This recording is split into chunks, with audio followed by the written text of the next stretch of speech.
யார் யாரோ வாழ்வீரே சிலுவையை கண்டீரோ, சிலுவைக்காய் பணி செய்ய வாரீரோ. கிறிஸ்துவுக்குள் பிரியமானவர்களே, மரணத்தை ஜெயித்து உயிரோடு இழந்த ஆண்டவர் இயேசு கிறிஸ்துவின் நாமத்தினாலே எஸ்எம்பிஎம் என்ஜிபிஎம் மிஷனரி இயக்கத்தின் சார்பிலே உங்கள் அனைவருக்கும் அன்பான வாழ்த்துலை வணக்கத்தையும் கூறி, எழுந்து கட்டுவோம் வாருங்கள் என்கிற நிகழ்வுக்கு உங்களை அன்போடு கூட வரவேற்கிறேன். நம்முடைய ஆண்டவராகிய இயேசு கிறிஸ்து தன்னுடைய மரணத்தை ஜெயித்து உயிரோடு இழந்த பின்பு தம்முடைய சீசர்களை பார்த்து சொன்ன வார்த்தை, நீங்கள் உலகமெங்கிலேயும் புறப்பட்டு போங்கள், சர்வ சிருஷ்டிக்கும் சுவிசேஷத்தை பிரசங்கம் பண்ணுங்கள் என்று மார்க்கு 16:15 சொல்லி, மத்தேயு 28:19-20 சொல்லும்போது, வானத்திலேயும் பூமியிலேயும் எனக்கு சகல அதிகாரமும் கொடுக்கப்பட்டிருக்கிறது, ஆகவே நீங்கள் உலகமெங்கிலேயும் புறப்பட்டு போங்கள், நான் உங்களுக்கு சொன்னவைகளை அவர்களும் கைக்கொள்ளும்படி அவர்களுக்கு உபதேசம் பண்ணுங்கள் என்று சொன்னார். நம்முடைய ஆண்டவர் இயேசு கிறிஸ்துவனுடைய இந்த கடைசி கட்டளையை நம்முடைய இந்திய தேசத்திலேயும் அருகாமையில் இருக்கிற நேபாள், பூட்டான், பங்களாதேஷ் பகுதிகளிலேயும் இந்த நற்செய்தி அறிவிக்கிறதற்காக ஒரு இயக்கமாக ஒரு 70 பேர் கொண்ட குழுவாக நாங்கள் செயல்படுகிறோம். ஆண்டவரின் கிருபையினாலே இந்தியா முழுவதும் சுமார் 158 பணி மையங்களிலே 270 மிஷனரிமார் ஆண்டவருடைய நற்செய்தியை அறிவிக்கிறார்கள். இதுவரையிலையும் செய்த ஊழியத்தின் விளைவாக சுமார் 8850 பேர் முதல் தலைமுறை கிறிஸ்தவர்களாக ஞானஸ்நானம் எடுத்து சுமார் 870 கிராமங்களிலே இயேசுவை ஆராதிக்கிறார்கள். 59 கிராமங்களிலே ஆலயங்கள் கட்டி பிரதிஷ்டை செய்திருக்கிறோம். 8 இடங்களிலே நம்முடைய விசுவாச குழந்தைகளுக்கு என்று சொல்லி விடுதி நடத்துகிறோம். இந்த விடுதிகளில் 458 குழந்தைகள் படிக்கிறார்கள். அதே போல் 22 இடங்களில் டியூஷன் சென்டர்ஸ் நடத்துகிறோம். பகல் நேர பராமரிப்பு நடத்துகிறோம். அருமையானவர்களே, கடந்த 76 மாதம் ஆயிடுத்து இந்த ஊழியம் ஆரம்பித்து. 42 வருஷமாக மிஷினரி ஊழியத்தில் இருந்தாலும் ஆண்டவரின் அழைப்பின் பேரில் ஆரம்பிக்கப்பட்ட இந்த மிஷினரி ஊழியம் ஆரம்பித்து 76 மாதங்கள். இந்த 76 மாதங்களாக எங்களை ஜெபித்து இந்த ஊழியங்களை ஆதரிக்கிற உங்களுக்காக நாங்கள் அதிக நன்றி செலுத்துகிறோம். உங்களுடைய ஜெபம், உங்களுடைய தியாகமான காணிக்கை எங்களை ஊக்குவிக்கிறது. அருமையானவர்களே, ஒவ்வொரு நாளும் விடிய காலம் 4:30 மணிக்கு எழுந்து 8 மணி வரையிலேயும் ஆண்டவரே, எங்களுடைய இந்தியர்கள் ஒவ்வொருவரும் ரட்சிக்கப்பட வேண்டும், இந்த இந்தியர்களிலே ஒருவர் கூட நரகம் போகக்கூடாது, செய்கிற ஊழியங்கள் 100% பலன் கொடுக்க வேண்டும் என்று கண்ணீரோடு கூட ஆண்டவருடைய சமூகத்தில் ஜெபம் பண்ணுறோம். ஒவ்வொரு மாதமும் ஜெபத்தை கேட்கிற ஆண்டவர் 300 400 500 பேர் திருமுழுக்கு எடுத்து ஆண்டவரின் கிருபையினாலே கடந்த மார்ச் மாதத்தில் 260 பேர் திருமுழுக்கு எடுத்து 11 புதிய கிராமங்களில் சபைகளை உருவாக்குவதற்கு ஆண்டவர் உதவி செய்திருக்கிறார். அருமையானவர்களே, இந்த மிஷனரி இயக்கம் எந்த ஒரு சபைக்கு சொந்தமானதல்ல, மாறாக எல்லா சபை கூட சேர்ந்து ஒரு கூட்டாண்மையோடு நற்செய்தி அறிவிப்போம் வாருங்கள் என்று ஒவ்வொரு கிறிஸ்தவர்களுக்கும் அழைப்பு கொடுக்கிறோம். ஒரு நாள் நமக்காக மரித்து நமக்காக உயிரோடு எழுந்த ஆண்டவரை நாம் சந்திக்க வேண்டும். உனக்காக நான் மரித்தேனே, எனக்காக நீ என்ன செய்தாய் என்று அவர் கேட்பார். அந்த ஆண்டவருக்கு முன்பாக வெறுங்கையோடு நிற்கக்கூடாது. லூக்கா 15:10 மனம் திரும்புகிற ஒரு பாவி நிமித்தம் பரலோகத்தில் மிகுந்த சந்தோஷம் உண்டாயிருக்கும் என்று எழுதியிருக்கு. ஆகவே உங்கள் சார்பில் வட மாநிலங்களிலே இந்த நற்செய்தி ஊழியத்தை செய்கிறோம். என் அன்பானவர்களே, உங்களுடைய ஜெபம், உங்களுடைய முழங்கால்கள், உங்களுடைய தியாகங்கள் மூலம்தான் தேசத்தில் மாற்றங்கள் நடந்து கொண்டிருக்கிறது. தொடர்ந்து ஜெபியுங்கள். ஆண்டவர் கொடுத்த தரிசனத்தை நிறைவேற்ற வேண்டும். கடந்த மாதம் 11ஆம் தேதியிலிருந்து 14ஆம் தேதி வரையிலேயும் திருநெல்வேலியில் எங்களுடைய இயக்கத்திலே பணியாற்றுகிற அனைத்து மிஷனரிமார்களுக்கும் ஒரு பிராந்திய செயலாளர்களுக்கென்று ஒரு பயிற்சி கொடுகை ஒழுங்கு செய்திருந்தோம். இந்த பயிற்சியில் அருமையானவர்களே, பீப்புள் குரூப் மூமெண்ட், என்னை கேளும் ஜாதிகளே உங்களுக்கு சொந்தமாக தருவேன் என்று சங்கீதம் 2:8 சொல்லியிருக்கிறபடி ஒரு முழு மக்கள் இனங்களை முழுமையாக இயேசுவுக்குள்ளாய் கொண்டு வர வேண்டும். இந்த ஒரு திட்டத்தையும் டிசிபிள் மேக்கிங் மூமெண்ட், இப்படி ஞானஸ்நானம் எடுக்கிறவர்கள் மத்தியில் தரமானவர்களை தெரிந்தெடுத்து அவர்களை சீசர்களாக உருவாக்கி தேசமெங்கிலேயும் நற்செய்தியை தீவிரப்படுத்த வேண்டும். அருமையானவர்களே, எஸ்எம்பிஎம் என்ஜிபிஎம் ஒரு தரிசனம் பெற்ற இயக்கம். கடந்த 42 ஆண்டு கால என்னுடைய மிஷனரி ஊழியத்தில் தரிசனம் பெற்ற எந்த ஒரு மிஷனரி ஊழியத்திற்கும் பொருளாதாரம் என்பது ஒரு தடை அல்ல என்பது ஆண்டவர் எங்களுடைய அமைப்புக்கு தேவன் கொடுத்த மாபெரும் பாக்கியம். அன்புக்குரியவர்களே, தேவன் பணத்தை வைத்து திட்டமிடுகிற அவருடைய பொருளாதாரம் கிடையாது. தேவனுடைய பொருளாதாரம் மனித வளங்கள். எங்கு மனித வளங்கள் தேவனுக்கென்று ஒப்பு கொடுத்து நிற்கிறார்களோ அந்த இடத்துல தேவன் கிரியை செய்வார். எஸ்எம்பிஎம் இயக்கத்தில் ஒப்பு கொடுத்த மிஷினரிமார் இன்னும் கிட்டத்தட்ட ஒரு 390 அப்ளிகேஷன், ஒவ்வொரு மாதமும் புதிய அப்ளிகேஷன் வந்துக்கிட்டே இருக்குது. ஆனால் நானும் மிஷினரி ஊழியம் செய்ய ஆசைப்படுகிறேன் என்று சொல்லி என் அன்புக்குரியவர்களே, எங்களுக்கு புதிதாக ஸ்பான்சர்ஸ் வர வர ஆட்கள் எடுக்கிறோம். இந்த மாதத்தில் 20 புதிய ஊழியர்களை தெரிந்தெடுத்திருக்கிறோம். இன்னும் கூடுதலாக எடுக்க வேண்டும். எங்களுக்கு ஒரு ஊழியரை எடுத்துட்டாலே மாதம் குறைஞ்சபட்சம் ஒரு 3000 ரூபா ஒரு ஸ்பான்சர்ஷிப் வேணும். ஜெபம் பண்ணிவிடுங்க. அதே போல் இந்த டியூஷன் சென்டர் நடத்துகிற அந்த டியூட்டர்ஸ் இருக்காங்க இல்லையா, டியூஷன் சென்டர் நடத்துகிறவங்க, அவங்களுக்கு ஒரு 2000 ரூபா மாதந்தோறும் கொடுக்கணும். ஜெபிச்சுக்குங்க. ஆண்டவர் நடத்தினா ஒரு டியூஷன் டீச்சரை நீங்கள் ஸ்பான்சர் பண்ணலாம். அந்த டீச்சர் எங்கே டீச் பண்ணுறாங்க, அவங்களுடைய ரிப்போர்ட்ஸை நாங்கள் மாதந்தோறும் அனுப்பி வைப்போம். அருமையானவர்களே, இப்போ விடுமுறை காலங்கள், குழந்தைகளுக்கு விபிஎஸ் நடத்த வேண்டும். குறிப்பாக நம்முடைய விடுதியில் படிக்கிற பிள்ளைகள் அத்தனை பேருக்கும் பயிற்சி கொடுத்து எல்லா குழந்தைகளும் உங்கள் சொந்த ஊரில் நீங்கள் விபிஎஸ் நடத்துங்க, அதுக்கு நாங்கள் வந்து உதவி செய்கிறோம்னு சொல்லி அனுப்புகிறோம். அது மாத்திரம் இல்லை, இந்த குழந்தைகள் அவங்க வீட்டில் ஒரு மிஷினரியாக இந்த விடுமுறை காலங்களில் இருக்க வேண்டும் என்று அவர்களை ஊக்கப்படுத்தி அனுப்புகிறோம். ஜெபித்துக் கொள்ளுங்கள். ஒரு விபிஎஸ் நடத்துறதுக்கு 2000 ரூபாய் தேவை. அருமையானவர்களே, கர்த்தர் சித்தம் இருந்தால் அந்த ஒரிஷா சத்தீஸ்கர் பார்டரில் ஒரே இடத்துல ஒரு 5000 குழந்தைகளை கூட்டி வைத்து அவர்களுக்கு சிறுவர் கொடுகை நடத்த திட்டமிட்டிருக்கிறோம். ஜெபித்துக் கொள்ளுங்கள். அருமையானவர்களே, நாம் செய்கிற இந்த ஊழியத்தின் மூலமாய் ஆண்டவர் பெரிய அதிசயங்களை அற்புதங்களையும் கிராமங்களில் செய்கிறார். கடந்த முறை மேற்கு வங்காளம் சென்றிருக்கும்போது நூரா சிங் என்ற ஒரு சகோதரர் சாட்சி சொல்ல வரும்போது எனக்கு இருந்த அந்த நோய்கள், என்னோடய குடும்ப ப்ரெஷர், இதில் எல்லாமே சேர்த்து என்னை மரணத்தினராக அழைத்து சென்று விட்டது. நான் மரித்து விட்டேன். அடக்கம் பண்ணுவதற்கு ஊரார் எல்லாரும் வந்து விட்டார்கள். எல்லா ஆயத்தங்களையும் செய்திருக்கும்போது மிஷினரி வந்து ஜெபம் பண்ணி அவர் என்னுடைய உடலில் கடைசி மரியாதை செலுத்துவதற்கு ஒரு துணியை பெயர்த்தினார். அந்த துணியை பெயர்த்தும் போது தேவனுடைய மகிமை எனக்குள்ளாக இறங்கியது. அவர் என்னை மறுபடியும் கால் ஊன்றி எழும்பி நிற்க செய்தார். நீ கண்டவைகளையும் தொட்டவைகளையும் பார்த்தவைகளையும் எல்லாருக்கும் சொல்லுன்னு சொன்னார். அப்படியே அவர் சொல்லும்போது ஆச்சரியமாக இருந்துச்சு. அருமையானவர்களே, இப்படி மரணத்தை ஜெயித்து உயிரோடு இழந்த ஆண்டவர் இன்றைக்கு மரித்து போனவர்களை உயிரோடு எழுப்புகிறார். கோகிலா 22 ஆண்டு காலம் அசுத்தாவினால் அலக்களிக்கப்பட்டு ஓவர் ப்ளீடிங், அதோடு கூட சமாதானம் இல்லை, குழந்தை இல்லை. இப்படி போராடி கொண்டிருந்த அந்த மகளையும் இயேசு தொட்டார். அதே போல் இன்னொரு அம்மா, அவங்க வீட்டில் செய்வன கோளாறு, எப்போ வீடு அதிரிகிட்டே இருக்கும். வீட்டில் படுத்து தூங்கும்போது பக்கத்தில் பாம்பு படுத்துருக்கிற மாதிரி இருக்கும், தூங்கவே முடியாது. ஒரே போராட்டம், அழுகையும் கண்ணீரும் தான் வாழ்க்கையாக இருந்துச்சு. அப்போ தான் இயேசு எங்களுடைய வீட்டுக்கு வந்தார். எங்களுடைய வீட்டில் வந்து சாபத்தெல்லாம் எடுத்து போட்டார். எங்கள் மேலே இருந்த எல்லா விதமான அசுத்தாவிகளுடைய கிரியைகளிலிருந்து ஆண்டவர் விடுவித்தார் என்று சொல்லி சாட்சினார். இப்படியும் நிறைய சாட்சி பார்த்துக்குங்க. என் அன்புக்குரியவர்களே, இந்த சுவிசேஷம் இன்னும் நம்ம கிராமத்தில், நம்ம இந்தியாவில் வேகமாக போகுதுன்னா காரணம் வந்து இயேசு கிறிஸ்து மரணத்தை ஜெயித்து உயிரோடு எழுந்தது மாத்திரம் அல்ல, யாரெல்லாம் தேவையோட, கண்ணீரோட, வருத்தத்தோட, போராட்டத்தோட எனக்கு எங்கே போனால் சமாதானம் கிடைக்கும்னு சொல்லி தேடுறாங்களோ அவங்களுக்கெல்லாம் ஒரு மெய்யான விடுதலை கொடுக்குற ஆண்டவர் இயேசு கிறிஸ்து. அருமையானவர்களே, இப்படிப்பட்ட ஆண்டவரை நம்முடைய தேசத்துக்கு அறிமுகப்படுத்த வேண்டும். எங்களோடு சேர்ந்து வாருங்கள்.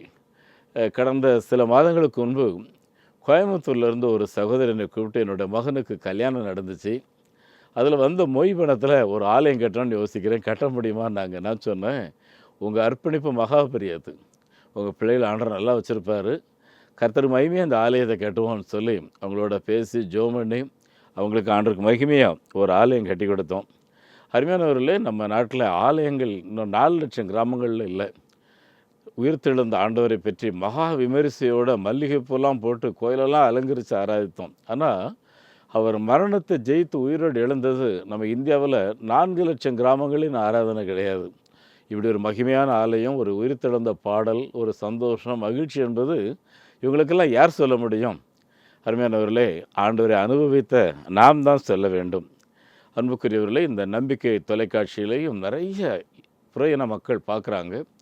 பார்த்துட்டு, ஐயா நான் இப்படி தான் இருக்கேன், என்னுடைய கணவர் குடிகாரர், விடுதலை தருவாரா?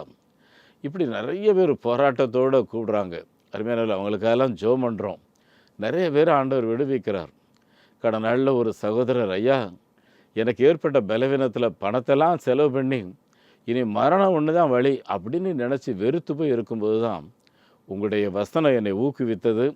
அது மாத்திரமல்ல, நீங்கள் ஏறெடுத்த ஜெபம் எனக்கு புதிய நம்பிக்கை தந்தது என்று சொன்னார்கள். என் அன்புக்குரிய ஆண்டவருடைய பிள்ளைகளை, இந்த தொலைக்காட்சி நிகழ்வுகளை அநேகர் பார்த்து நித்திய ஜீவனை அடைகிறார்கள். இப்படிப்பட்ட அந்த ஊழியங்களை நீங்கள் ஆதரியுங்கள். ஒரு தொலைக்காட்சி நிகழ்வுக்கு நாங்கள் ஒரு 5000 ருபீஸ் கேட்குறோம். கர்த்தர் உங்களோட ஏவனா ஒரு நிகழ்ச்சியை நீங்கள் ஸ்பான்சர் பண்ணலாம். அருமையானவர்களே, நீங்கள் கொடுக்குற இந்த காணிக்கைகளுக்கு 80G எக்ஸப்ஷன், உங்களுடைய நீங்கள் வரி ஒருவேளை இன்கம் டேக்ஸ்க்கு நீங்கள் பண்ணுவீங்கன்னு சொன்னால் அந்த 80G எக்ஸப்ஷன் நாங்கள் தருவோம். நீங்கள் அதை நீங்கள் கிளைம் பண்ணி கொள்ளலாம். எங்களுடைய பத்திரிகை ஆத்தும சவால் என்று வெளியிடுகிறோம். இயேசுவை சீக்கிரம் வரப்போகிற அந்த ஆண்டவரை வெறுங்கையோடு ஒருவரும் சந்திக்கக்கூடாது. இந்த நோக்கத்துடன் இந்த பத்திரிகை வெளியிடுகிறோம். கிறிஸ்துவின் வருகையில் ஒருவரும் கைவிடப்பட்டு போய்விடக்கூடாது. நரகம் என்பது பிசாசுக்காக ஆயத்தப்பட்டது, அது மனுஷனுக்காக கிடையாது. இந்த நரகத்துக்கு ஒரு இந்தியர்கள் கூட போகக்கூடாது. இந்த வசனத்தை கேட்குற நீங்களும் போகக்கூடாது. அருமையானவர்களே, இதற்காக ஜெபித்து கொள்ளுங்கள். அன்புக்குரியவர்களே, கிராமங்களில் ஆலயங்கள் கேட்ட முன் வாருங்கள். உங்கள் குடும்பத்தில் இந்த குடும்ப சொத்தை பிரிப்போம் பார்த்தீங்களா, அந்த காலத்தில் 1000 ரூபா 2000 ரூபான்னு இடம் வாங்கி போட்டிருப்பாங்க. இன்றைக்கி பல கோடிகளுக்கு போகும். அதை நீங்கள் சொத்து குடும்பத்தில் பிரிக்கும்போது ஒரு 10% மூத்த குமாரன் இயேசு கிறிஸ்து, நம்ம வீட்டில் பிறந்த மூத்த மகன் இல்லைன்னா மூத்த சகோதரன் அப்படின்னு எடுத்து வச்சா ஒரு ஆலயம் கட்டிடலாம். அவர் 6 மாதத்துக்குள்ளே எங்கே கட்டியிருக்கோம் வாங்க பிரதிஷ்டைக்குன்னு சொல்லி கூப்பிடுவோம். ஆகவே ஆலயங்கள் கட்ட முன்வாருங்கள். ரிட்டையர்ட் ஆகும்போது கிராஜுவேட்டி, நல்ல ஒரு கிராஜுவேட்டி இப்போ எல்லாருக்கும் கிடைக்குது. கடந்த நாளில் கூட ஒரு அம்மா 75 வயசு என்னை கூப்பிட்டு, ஐயா என்னுடைய கிராஜுவேட்டி எல்லாம் இப்போ தான் வந்துச்சு, நான் ஒரு ஆலயம் கட்ட விரும்புகிறேன் அப்படின்னு சொல்லி நீங்கள் ஜெபம்லாம் பண்ண வேண்டாம், நான் ஆன்லைன்லேயே அனுப்பிடுறேன், எனக்கு அக்கௌண்ட் டீட்டெயில் மட்டும் கொடுங்கன்னு சொல்லி அனுப்பி வச்சாங்க. அருமையானவர்கள், உங்களுடைய கிராஜுவேட்டி மூலமாக ஒரு ஆலயம் கட்டலாம். இந்த ஆதிவாசி குழந்தைகள், அநாத பிள்ளைகள் நிறைய பேர் இருக்காங்க. கிட்டத்தட்ட இப்போ 458 குழந்தைங்க இப்போ டியூஷன் சென்டர் 25 இடத்துல, இன்னும் நிறைய டியூஷன் சென்டர் யூபி, ராஜஸ்தான் போன்ற பகுதிகளில் நிறைய அநாத பிள்ளைகள். விதமான குழந்தைகளை படிக்க வைக்கிறதுக்கு 600 ரூபா வாங்குகிறோம். நீங்கள் ஒரு குழந்தைக்கு சப்போர்ட் கொடுத்தீங்கன்னா அந்த குழந்தை எங்கே படிக்குது, அந்த குழந்தையினுடைய டீட்டெயில்ஸ் எல்லாம் உங்களுக்கு கொடுத்துட்டு எங்களை ஜெபிக்கணும். அதோடு கூட மாதம் ஒரு முறை குழந்தைகளை குறித்த ஒரு அறிக்கையை அனுப்பி வைப்போம். அது மாத்திரம் அல்ல, நம்முடைய விசுவாசிகள், நம்முடைய குழந்தைகள் முறையாக கல்வி கற்கிறது மாத்திரம் இல்லாமல் இந்த கம்ப்யூட்டர், டெய்லரிங், அப்புறம் முதியோர்களுக்கு அடல் லிட்ரேசி மூலமாகவும் கல்வி கற்றுக் கொடுத்து ஒரு ஒரு டோட்டல் டிரான்ஸ்ஃபர்மேஷன் என்று சொல்வார்கள். ஒருவன் கிறிஸ்துவுக்குள் வந்தால் பழையவைகள் எல்லாம் ஒளிந்து போய்விட்டன, எல்லாம் புதிதாகிவிட்டன என்று சொல்கிற அந்த வசனத்தின் அடிப்படையில் அன்புக்குரியவர்களே, அவர்களுடைய முழு மாற்றத்துக்கும் உதவி செய்து கொண்டிருக்கிறோம். ஜெபித்துக் கொள்ளுங்கள். ஆண்டவர் உங்களை நடத்துகிறபடி இந்த ஊழியங்களை ஆதரியுங்கள்.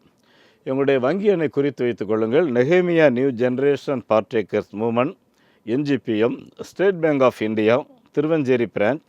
Account number 42 17 80 20 691. IFSC code SPIN 0061767. அதே போல் Salvation Mission Partaker Movement SMPM, Canara bank, Chennai Selaiyur branch. Account number 12 00 34 54 94 90. IFSC code CNRP 005652. இவங்களுடைய தொலைபேசி எண் 90 43 86 7550 9447375550. எங்களுடைய தலைமை அலுவலகம் நம்பர் 2 MGR தெரு, பதுவஞ்சேரி, சென்னை 126 எங்களுடைய தலைமை அலுவலகம் இயங்குகிறது. தொடர்ந்து ஊழியங்களுக்காக ஜெபம் பண்ணிக்கிடுங்க. அருமையானவர்களே, இயேசு கிறிஸ்து மரணத்தை ஜெயித்து உயிரோடு எழுந்த அன்றைக்கு மாலையிலே ஒரு நிகழ்வு நடந்தது. அதை உங்கள் மத்தியில் நான் பகிர்ந்து கொள்ள வேண்டும் என்று விரும்புகிறேன். எருசலேம் நகரெங்கிலையும் ஒரு அமைதி, ஒரு அங்கலாய்ப்போடு நிறைய பேர் அமைதி அப்படியே ரோட்டில் நடந்துகிட்டு இருக்காங்க. அதில் ஒரு சின்ன குழு, அந்த சின்ன டீம் என்ன பேசிட்டு போகிறாங்கன்னா, ஐயோ நம்ம மத தலைவர்கள் இவ்வளோ அநியாயமாக நம்ம ஊருக்கு வந்த மகா பெரிய மகானை அடித்து சிலுவையில் அறைந்து அவமானப்படுத்தி கொண்டாங்களே, நமக்கு என்ன நடக்க போதோ தெரியலையே, நம்ம சந்ததிக்கு என்ன விலக போதோ தெரியலையேன்னு சொல்லி அப்படி புலம்பிக்கிட்டே நடக்கிறாங்க. காரணம் என்னென்னா, பிலாத்தின் அரண்மனையில் விசாரிக்கும்போது இதனுடைய இரத்தப்பழி எங்கள் மேலே எங்களுடைய பிள்ளைகள் மேலே எங்களுடைய சந்ததியும் தொடர கடவுதுன்ட்டாங்க. என் அன்புக்குரியல இந்த வசனம் அப்படியே நிறைவேறிச்சு பார்த்துக்குங்க. 2000 வருஷத்துக்கு முன்னாடி இந்த சம்பவம் நடந்தாலும் கிறிஸ்துவுக்கு பின், கிறிஸ்து வந்த பின்பு 72 வருஷத்தில் ரோம சக்கரவர்த்தி கிலவுதி ராயன் என்பவர் ஆண்டு கொண்டிருக்கும்போது டைட்டஸ் என்ற ஒரு ரோம தளபதி ஒரு யூதனும் யூதயா நாடெங்கிலே இருக்கக்கூடாது அப்படின்னு சொல்லி உலகெங்கிலும் அவர்கள் சிதறடிக்கப்பட்டு விட்டார்கள். கிட்டத்தட்ட 2200 வருஷம் கழித்து தான் இப்போ தான் அவங்களுக்கு மறுபடியும் எருசலேம்னு ஒரு நாடு, இஸ்ரேல் நாடு. அதுவரை நாடு கிடையாது, நாடு கடத்தப்பட்டு விட்டார்கள். ஏன்னா எங்கள் மேலேயும் எங்கள் பிள்ளைகள் மேலேயும் கடவுது. இந்த புலம்பலோட அந்த சகோதரர்கள் நடந்து கொண்டிருக்கிறார்கள். என் அன்புக்குரியவர்களே, இயேசு அன்றைக்கு தான் உயிர் தெழுந்து விட்டார் என்ற செய்தி காலையிலே பெண்கள் மூலமாக பரவி இருக்கிறது. அப்போ இவங்களும் அதை பேசிட்டு போகிறாங்க. நம்ம கூட்டத்தில் உள்ள சில சகோதரிமார், எங்கள் இயேசு எங்கள் குரு மறுபடியும் எழுந்து விட்டார்னு சொல்லி பேசிக்கிடுறாங்க, நாங்கள் இன்னும் மறுபடியும் அவர்களை சந்திக்கவில்லை என்று அப்படி புலம்பிக்கிட்டே போகும்போது இயேசு அவர்களோட ஒரு நடைபயணி போல் அவங்களோட பேசிட்டு போகிறார். தம்பி, ரொம்ப துக்கமாக இருக்குங்களே, ஏதோ புலம்பிக்கிட்டே போகிறீங்களே, நீங்கள் என்ன பேசுகிறீங்க அப்படின்னு சொன்ன உடனே அவங்க சொல்கிறாங்க, நீங்கள் இந்த ஊரில் இல்லையா, வெளியூரா, இந்த ஊரில் நடந்தது தெரியாதா, மகா அநீதியான காரியம் நடந்துச்சு. தேவகுமாரன்னு சொன்னார், அவர் ஆணி அடித்து கொண்டாங்களே, எங்களெல்லாம் ரோமருடைய அடிமைத்தனத்திலிருந்து விடுவித்து ரட்சித்து எங்களை நடத்துவார், எங்களுக்கு தலைவராக இருப்பார் நம்பியிருந்தோம். நாங்கள் நம்பியிருந்த மேசியாவை சிலுவையிலே ஆணி அடித்து கொன்று விட்டார்களே என்று அவர்கள் புலம்பிக் கொண்டே செல்கிறதை அவர்கிட்ட சொல்கிறாங்க. இதெல்லாம் உங்களுக்கு தெரியாதா அப்படின்னு சொல்லி அப்போ அவர் சொல்கிறாரு, எப்பா, மனுஷகுமாரன் ஒருத்தர் வருவார், அவர் ஆணி அடித்து அவமானப்படுத்தப்பட்டு அவரை கொலை செய்வார்கள்னு தீர்க்கதரிசிக்கு மூலமாக இந்த பைபிள் எழுதியிருக்கு, அதுதான் நடந்திருக்கு. அவர் மனுஷகுமாரன் இருக்கும்போது கூட பல முறை என்னை எருசலேமிலே இப்படி இம்சப்படுத்தி துன்புறுத்தி கொலை செய்வார்கள் என்றாலும் 3ஆம் நாளிலே நான் உயிரோடு எழுந்திருப்பேன் என்று சொல்லி அவர் இருக்கும்போதே உங்களோட அடிக்கடி பேசினார், இதெல்லாம் உங்களுக்கு ஞாபகம் இல்லையா அப்படிங்கிறதெல்லாம் பேசுகிறாரு. ஆனாலும் அவங்களுக்கு மனதில் எந்த ஒரு உணர்வுமே கிடையாது. அப்புறம் கடைசியாக அப்படியே போயிட்டே இருக்கும்போது இருட்டிருச்சு. இருட்டின உடனே அவர் அப்படியே சரிப்பா நான் போயிட்டு வரேன்ற மாதிரி சொல்லும்போது அவங்க சொல்கிறாங்க, இருட்டிருச்சு, இந்த இருட்டில் எங்கேயோ போனால் வழி தவறி பெரிய வாங்க எங்கள் கூட தங்கிடுங்கன்னு சொல்லி ரொம்ப வற்புறுத்துறாங்க. அதனால் சரி பொதுவாக ஃப்ரெண்ட்ஷிப்பாக கூப்பிட்றாங்களேன்ட்டு போகிறாரு. அங்கே போன உடனே அவருக்கு முன்னால் சாப்பாடு எடுத்து வைக்கிறாங்க. அவங்க வழக்கப்படி ரொட்டி. அந்த ரொட்டி அவர் எடுத்து பீத்து அவருடைய கைகளில் கொடுக்கும்போது அவர்களை அறியாமலே ஒரு மாற்றம், ஐயோ உயிர் தெழுந்த இயேசு நம் நடுவில் இருக்கிறார் அப்படின்னு உணரும்போது இயேசு அந்த இடத்துல மாயமாகி விட்டார். பார்த்துக்குங்க. அப்போ தான் பேசிக்கொள்கிறாங்க, அவர் நம்ம கூட பேசிக்கிட்டு வரும்போது நம்முடைய இருதயம் கொழுந்து விட்டு எரியவில்லையா? என் அன்புக்குரிய ஆண்டுடைய பிள்ளைகளே, கிறிஸ்தவர்கள் என்று நம்மிலே பலர் இருக்கிறோம், உலக ஜனங்களிலே பலர் இருக்கிறோம். இன்னும் இந்த மகிமையான ஆண்டவரை அவர் இரட்சகர் என்று அறிந்து கொள்ள முடியாதபடி ஒரு மந்த புத்தி நமக்குள்ளே இருக்குது. இப்போ இஸ்ரேல் நாட்டிலையும் ஈரான் நாட்டுக்கும் யுத்தம் நடந்துகிட்ருக்கு. நிறைய யுத்தங்கள் தொடர்ச்சியாக நடக்குது. வான வேடிக்கை மாதிரி அவங்கவுங்க வெடிச்சிக்கிட்டு இருக்காங்க.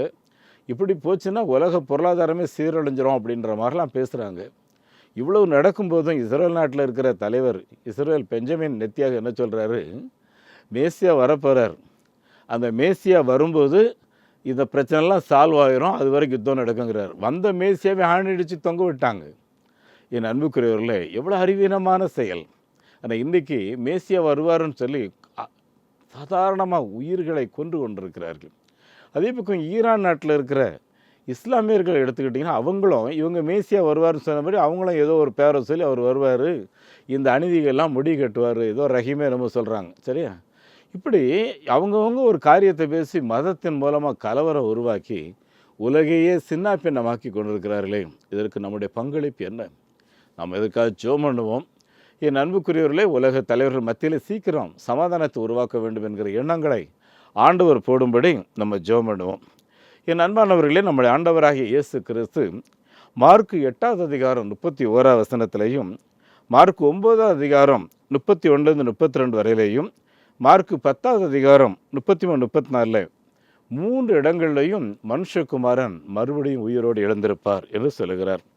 என் அன்பானவர்களே, லூக்கா 24ஆம் அதிகாரம் 13 இந்த எம்மாவூர் சீஷர்களுடைய சம்பவம் அடங்கி இருக்கிறது.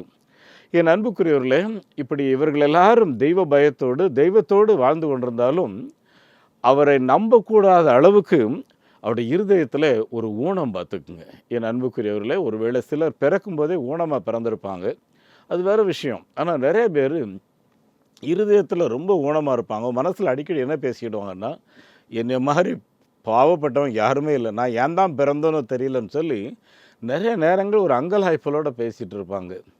அருமையானவர்களே, எனக்கு இப்போ 62 வயசாச்சு. என் மனசில் ஆழமாக ஒன்று எப்போ என்ன இருக்குன்னா, ஒவ்வொரு மனுஷனுக்குள்ளே ஆண்டவர் ஏதோ ஒரு திறன்களை வைத்திருக்கிறார். அருமையான தம்பி தங்கச்சி, உனக்குள்ளே ஒரு திறன் இருக்குது, அது என்ன அப்படின்னு கண்டுபிடிங்க. அந்த திறன்களை ஊக்குவித்து பாருங்கள், நீங்கள் பெரிய ஆளாயிரலாம் பார்த்துடுங்க. சரியா? யார் என்ன வேணால் சொல்லிட்டு போட்டோம், அதை பற்றி ஏன் கவலைப்படுறீங்க? நீ அறிவியனன்னு உங்களை சொன்னாங்கன்னா நீ அறிவியனம் கிடையாது. அருமையான நீ முட்டாள், உனக்கு வேலையே கிடையாது, துரத்தி விட்டாங்களா? அப்படி தான் துரத்தி விட்டாங்க.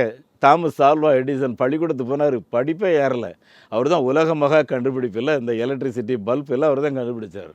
அதனால் இருதயத்தில் மட்டும் ஊனத்துக்கு நம்ம யாருமே இடம் கொடுத்து விடக்கூடாது. அன்பானவர்களே, ஹெலன் கில்லர் என்பவரை குறித்து நம்மள பலருக்கு தெரியும். அவங்களுடைய கண்டுபிடிப்பு இன்றைக்கு உலக அளவில் மகாபெரிய கண்டுபிடிப்பு. ஆனால் அவங்க பிறந்த அந்த நாளில் பார்த்தீங்க அப்படின்னா, அவங்க சற்று இந்த ஓவர் ஆக்டிவிட்டீஸ்ன்னு சொல்லுவாங்க. அதனால் அவங்க அம்மா அப்பாவே அந்த பிள்ளையை கொண்டுறணுன்னு முடிவு பண்ணாங்க. ஏன்னா கடிக்கிறது, கடந்து தூக்கி எறிகிறது எல்லாமே ஓவர் ஆக்டிவிட்டீஸ் பார்த்துக்குங்க. அப்படி இருக்கையில் கர்த்தருக்கு பயந்த ஒரு மகள் அந்த பிள்ளையை கேட்டு வாங்கி, நான் இந்த பிள்ளையை தரமான மகளாக உருவாக்குகிறேன் என்று அந்த மகளை உருவாக்குவதில் ஹெலன் கில்லருக்காக 24 ஹவர்ஸ் டைம். அதில் ஒரு சின்ன குறும்பாடம் பார்த்தீங்கன்னா தெரியும். அந்த சின்ன பிள்ளையாக இருக்கும்போது அந்த ஹெலன் கில்லர் அந்த உதவி தாயை அடிக்கிறதும் கடிக்கிறதும் மண்ணை தூக்கி எறிகிறதும் அவ்வளோ கொடுமையாக இருக்கும். சாப்பாடு அப்படியே முகத்தில் தூக்கி எறிஞ்சிடும். அப்புறம் வாயில் இருக்கிற சாப்பாடு அப்படியே ஊதி விட்டுரும் பார்த்துடுங்க. என்றாலும் பொறுமையோடு அந்த மகள் வளர்த்ததுனால எதிர்காலத்தில் நோபல் பரிசு பெறும் அளவுக்கு ஹெலன் கில்லரை ஆண்டவர் உருவாக்கினார். அதனால் இருதயத்தில் மட்டும் ஊனத்துக்கு நம்ம யாருமே இடம் கொடுக்கக்கூடாது. நம்மளே ஆண்டவர் பெரியவர், நம்ம கூட இருக்கிறார். இரண்டாவது, நீங்கள் ஒன்று கவனிங்க, நம்முடைய கண்களிலே ஊனம் இருக்குது பார்த்துங்க. எதை பார்த்தாலும் இருண்டது தான் தெரியும் எல்லாருக்குமே. என் அன்புக்குரியவர்களே, இந்த தீர்க்கதரிசிகள் இப்படி பேசிக்கிட்டே போகிறாங்கல்ல, அவங்க பேசிக்கிட்டே போகும்போது இயேசு அவங்களோட தான் நடக்கிறாரு. ஆனால் அந்த குரலை வைத்து கூட அவர் இயேசுன்றதை அவங்களால புரிஞ்சுக்கிடவே முடியல. அந்த அளவுக்கு ஒரு அதிருப்தியான எண்ணங்கள், அந்த அளவுக்கு கண்கள் குருடாகி போன சொருகி போன நிலைமை பார்த்துக்குங்க. என் அன்புக்குரியவர்களே, நம்மிலேயும் பலர் நம்முடைய கண்கள் நிறைய நேரங்களில் குருட்டாட்டமான பார்வை பார்த்து கொண்டிருக்கிறோம். நிறைய நேரங்களில் போராட்டங்கள், துன்பங்கள், துயரங்கள் வரும்போது அதையே தான் பார்க்குறோம் பார்த்து. ஆனால் அதுக்கு பின்னால் இயேசு நிற்கிறார், அதற்கு பின்னால் ஒரு வெற்றி இருக்குது. இல்லை, நீங்கள் இந்த காற்று அடிக்கிற வேகத்தை பார்த்தீங்கன்னா பயங்கரமாக சுரண்டு அடிக்கும். அதை பார்த்து நிறைய பேர் பயந்துடும். ஆனால் எந்த திசையில் அந்த காற்று வந்துச்சோ அதே திசையில் மறுபடியும் பறந்து போயிடும் பார்த்துக்குங்க. இதுதான் மனித வாழ்க்கை. ஆகவே என் அன்புக்குரியவர்களே, ஒரு நாளும் நம்முடைய பார்வையில் அருமையானவர்களே நெகட்டிவ் திங்கிங்க்கு இடம் கொடுக்காமல் நம்முடைய பார்வையில் கூர்மை இருக்கட்டும். எனக்கு ஒரு எதிர்காலம் இருக்கிறது என்று உயர்வான ஒரு பார்வையை நாம் பார்ப்போம். என் அன்பானவர்களே, ஒரு தேவனுடைய மனிதர் அவர் எலியா ஆண்டவருக்காக பெரிய காரியங்களை செய்ய, இப்போ ஆண்டவரே என்னை எடுத்துக்கொள்ளும் போதும் நான் ஜீவனோடு இருந்ததுன்னு சொல்கிறாரு. காரணம் என்ன? அன்றைக்கு இருந்த எசபேல் என்ற அரசி நாளைக்கு இந்த நேரத்தில் எலியாவின் தலை எடுக்கப்பட்டுறோங்கிறார். சரி, கொலை மிரட்டல் வந்த உடனே இவர் என்ன பண்ணுறாரு? ரொம்ப சோர்ந்து போயிடுறாரு. அவள் எடுக்க முடியுமா? அதுக்கப்புறம் எத்தனை ஆண்டு காலம் அவர் உயிரோடு இருந்தார். இவ்வளோ போல் எத்தனை பேரை பார்த்தவர் நம்முடைய ஆண்டவராகி இயேசு கிறிஸ்து இல்லையா? என் அன்புக்குரியவர்களே, கண்களில் அந்த எலியா ஊனம் இடம் கொடுத்ததுனால மனச்சோர்வு அவருக்கு. என் அன்பானவர்களே, மனச்சோர்வு நிறைய நேரங்களில் நம்முடைய எல்லா வெற்றிகளையும் சிதைத்து விடும். ஆகவே மனச்சோர்வுக்கு இடம் கொடுக்காதீங்க. யோர்தான் நதிகள் கரை புரண்டு ஓடி கொண்டு இருக்கும்போது தான் ஆண்டவர் சொல்கிறார், அதில் உங்கள் காலை வைங்கிற, வச்சா இழுத்துட்டு போயிடும், அதுதான். ஆனால் கண்கள் அதை பார்த்து பயந்துடாத, காலை வையினா வச்சிடணும்.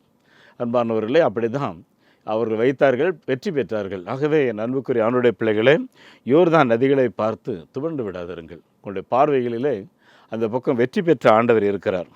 மூன்றாவது பார்த்திங்கன்னா, இந்த எம்மாவூர் சீசர்களுக்கு ஒரு பெரிய பிரச்சனைனா விசுவாசமே இல்லாத வார்த்தை. கிறிஸ்தவர்கள் இல்லை என்றால் இயேசுவை நம்புகிறவர்கள் அப்படின்னால அவங்களுக்கு பேர் விசுவாசிகள்னு பேர். நடக்காத காரியம் கூட நடக்கும்னு நம்புறது பார்த்துக்குங்க. கடந்த முறை ஒரு அம்மா என்கிட்ட ரொம்ப கண்ணீரோடு பேசிக்கிட்டே இருந்தாங்க. அப்போ நான் சொன்னேன், அம்மா உங்கள் வாயிலிருந்து மறுபடியும் விசுவாச குறைவான வார்த்தை வருது, நீங்கள் அதை பேசாதீங்க. பிலிப்பியர் 4வது அதிகாரம் 5, 6 எடுத்து வாசித்து பாருங்கள். அதில் என்ன எழுதியிருக்கு? நீங்கள் எல்லா காரியத்தையும் ஆண்டவர்கிட்ட சொல்லுங்கள், ஆண்டவரை ஸ்தோத்திரம் பண்ணுங்கள், அவர் உங்களை சமாதானத்தின் பாதையில் நடத்துவார்னு சொல்லி விசுவாசியுங்கள். அப்படி தான் விசுவாசித்து 12 வருடம் பெரும்பாடோடு இருந்த அந்த மகள் இயேசுவின் வஸ்திரத்தை தொட்டாங்க இல்லையா? அவங்களுக்கு இருந்த ஆஸ்தியை வித்தாச்சு, சொத்து சுகங்கள் எல்லாம் காலி பண்ணியாச்சு. இருக்கிற மருத்துவரெல்லாம் சுகம் இல்லையே, இயேசுவிட்ட மட்டும்தான் சுகம் இருக்குது. அவர் வந்திருக்கார் எங்கள் ஊருக்கு, அவரை நான் தொட வேண்டும். விசுவாசத்தோடு அந்த அம்மா தொட்டாங்க. இயேசு திரும்பி பார்த்து என்ன சொல்கிறாரு? என்னிடத்துலேருந்து வல்லமை புறப்பட்டு போயிட்டு என் மகள் ஒருவர் என்னை தொட்டாள். உடனே அந்த அம்மா ஓடி நிற்கிறாங்க. நின்னோன்னு இயேசு, மகளே உன் வேதனைகள் நீங்கி நீ சுகமாக இருமா. என் அன்புக்குரியவர்களே, இப்படி வேதனைகளை நீக்கி சுகமாக இருக்க பண்ணுகிறவர் நம்முடைய ஆண்டவராகி இயேசு கிறிஸ்து. அதனால தான் நம்முடைய விசுவாசத்தை மாத்திரம் கொஞ்சம் கூட நம்முடைய விசுவாசத்தை இருந்து அவிசுவாசமான வார்த்தைகளே பேசக்கூடாது. எதிர்மறையான வார்த்தைகள், முறுமுறுப்புன்னு சொல்லுவாங்க. நம்பி என்னங்க பிரயோஜனம்? சரி, இந்த மாதிரி இந்த முறுமுறுப்பான வார்த்தைகள் நம்ம வாழ்க்கையில் நமக்கு வர வேண்டிய ஆசீர்வாதங்கள் எல்லாம் அப்படியே ஒரு 40 இயர்ஸ்க்கு அப்படியே பேக் ஆகிரும். பார்த்துருங்க, என்ன நடந்தாலும் சரி அவர் பார்த்து கொள்வார். அவர் எல்லாத்தையும் பார்த்து கொண்டிருக்கிறார். நிறைய நேரங்களில் வாலிபர்கள் சில பேர் என்கிட்ட ஒரு வியாபாரி ஃபோனில் கூப்பிட்டு, அண்ணே நானும் குடும்பத்தாரும் சூசைட் பண்ண போகிறோம். நான் சொன்னேன், அண்ணே இப்போ ஃபோனை வச்சுருங்க, நான் ஜோ பண்ணிவிட்டு கழித்து கூப்பிட்றேன். என்ன வார்த்தை பேசுகிறீங்கன்னு. ஃபோனை வச்சுட்டாங்க. நான் ஜோ பண்ணிவிட்டு அவங்கள கூப்பிட்டு என்ன சொன்னேன்னா, அண்ணே இதே ஊருக்கு நீங்கள் வரும்போது நீங்கள் என்ன கொண்டு வந்தீங்கன்னு யோசித்து பாருங்கள். இல்லையா, உப்பு மூட்டையை சைக்கிளில் வச்சு ஊரூரா வியாபாரம் பண்ணுவீங்க, ஒரு 100 ரூபா கிடைக்கும், அதை வச்சு எல்லோரும் நடந்தீங்க. இன்றைக்கி எவ்வளோ சொத்து இருக்குது, இதுக்கு என்ன கடையில் ஆள் இல்லை, தொழில் பிரச்சனை, ஏதாவது பிரச்சனை, அது குடும்பம் அழிஞ்சு போயிடணுமா? எல்லாத்தையும் விற்று பேங்கில் போட்டாலே 3 தலைமுறை சாப்பிடலாமே. என் அன்புக்குரிய ஆண்டுடைய பிள்ளைகளே, நிறைய நேரங்களில் இந்த அவிவிசுவாசம், இந்த சோர்வு, இந்த விசுவாச குலைச்சல் நம்மை தற்கொலைக்கு நேராக பிசாசு தூண்டி விடுவோம். பார்த்துக்குங்க என் அன்புக்குரிய ஆண்டுடைய பிள்ளைகளே, உங்களுடைய வாழ்க்கையில் கொழுந்து விட்டு எரிகிற அனுபவத்தோடு கிறிஸ்துவுக்காக மகா உயர்ந்த சிந்தையோடு வாழுங்கள். ஆண்டவர் நிச்சயமாக உங்களையும் உங்களுடைய குடும்பங்களையும் ஆசீர்வதிப்பார். உங்களுக்காக நான் ஜெபிக்கிறேன். எங்கள் பரலோகத்தின் நல்ல ஆண்டவரே, நீர் உயிர்த்தெழுந்த அந்த நாள் மாலையில் எம்மாவூர் சீஷர்களோட ஒரு நடைபயணியை போல பேசி கொண்டு போய் அவருடைய இருதயத்தில் இருந்த ஆண்டவரே, அந்த இருதயத்தில் இருந்த அந்த ஊனம், ஆண்டவரே அவருடைய கண்களில் இருந்த அந்த ஊனம், அவருடைய அவிசுவாசமான வார்த்தைகள் எல்லாவற்றையும் எடுத்து போட்டு தீர்க்கதரிசிகள் சொன்னவைகளெல்லாம் விசுவாசிக்கக்கூடாத அளவுக்கு மந்த இருதயம் உடையவர்களாக இருக்கிறீர்களே என்று சொல்லி ஆண்டவர் அவர்களை கடிந்து அவருடைய விசுவாசத்தை தூண்டி எழுப்பினீரே. அந்த ஆண்டவர் இன்றைக்கும் வார்த்தைகளை கேட்டுக்கொண்டிருக்கிற ஒவ்வொரு குடும்பத்தாருடைய விசுவாசத்தையும் இயேசுவின் நாமத்தினாலே ஆண்டவரே நீ தட்டி எழுப்பும்படி நான் ஜெபிக்கிறேன். உம்முடைய பிள்ளைகளுடைய குடும்பங்களில் இருக்கக்கூடிய போராட்டங்கள், உம்முடைய பிள்ளைகளின் வாழ்க்கையில் இருக்கக்கூடிய போராட்டங்கள், இனி நம்பிக்கையே இல்லையே என்ற ஒரு நிலையில் வெறுத்து போன நிலைமைகளிலே இயேசுவே இன்றைக்கு உம்முடைய பிள்ளைகளுடைய வாழ்விலே இருக்கிற எல்லா ஊனங்களை எடுத்து போடும். கண்களில் இருக்கிற ஊனங்களை எடுத்து போடும், இருதயத்தில் இருக்கிற ஊனங்களை எடுத்து போடும், அவருடைய விசுவாசத்தில் இருக்கிற ஊனங்களை எடுத்து போட்டு ஆண்டவரே உம்முடைய பிள்ளைகளை திடப்படுத்தும். ஆண்டவரே, இதோ பயப்படாதே, உலகத்தின் முடிவு பரியந்தமும் நான் சகல நாட்களிலேயும் உங்களோடு இருக்கிறேன் என்று சொன்ன எங்கள் ஆண்டவர் எங்கள் அன்பு பிள்ளைகளோடு இருந்து நடத்தும். அவருடைய வீட்டில் சமாதானம் நிரம்பி இருக்கட்டும். அவருடைய வீட்டில் நோய்களின்றி விடுதலையோடு வாழட்டும். ஆண்டவரே, கடன் பிரச்சனை போன்ற எல்லா நெருக்கங்களுக்கும் உடைய பிள்ளைகள் விடுதலையாகி வாழட்டும். கர்த்தர் அப்படியே செய்கிறதற்காக ஸ்தோத்திரம். இயேசுவின் நாமத்தில் ஜெபங்களும் நல்ல பிதாவே, ஆமென். நம்முடைய ஆண்டவர் இயேசு கிறிஸ்துவனுடைய கிருபையும் பிதாவாகிய தேவனுடைய அன்பும் பரிசுத்த ஆவியானவருடைய பிரசன்னம், நடத்துதல், ஆசீர்வாதம் இந்த வார்த்தைகளை கேட்ட ஒவ்வொருவரோடு கூட தங்கியிருப்பதாக. ஆமென். இந்த மாபெரும் நற்செய்தி பணியில் ஒரு ஆதிவாசி குழந்தைய நீங்கள் 600 ரூபாய் கொடுத்து படிக்க வைக்கலாமே, உங்களால் ஏன்ற தொகையை கொடுத்து ஒரு ஆலயங்கள் கட்டுவதற்கு தீர்மானம் எடுக்கலாமே, உங்களுடைய பங்குகள் என்ன?